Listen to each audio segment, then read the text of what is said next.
It was the Chinese authorities aiming for peaceful reunification with Taiwan, and serendipitously you are in Taipei. How's the reaction there?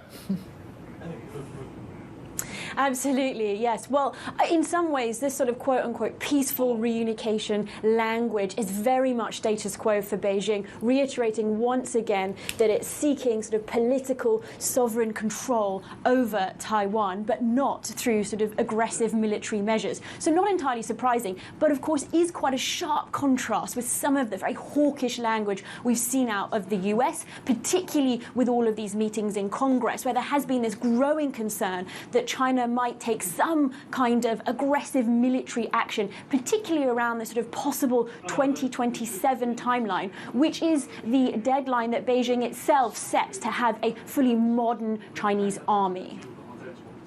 And this coming on back what we heard from Li Keqiang talking about, you know, this whole nation stance on tech. There's a bit of kind of a shift to more self-reliance, whether it's with semiconductors, with AI, the like here. And we're hearing that maybe the U.S. is ready to implement more curbs when it comes to the tech space in China as well. What more do we know at this point?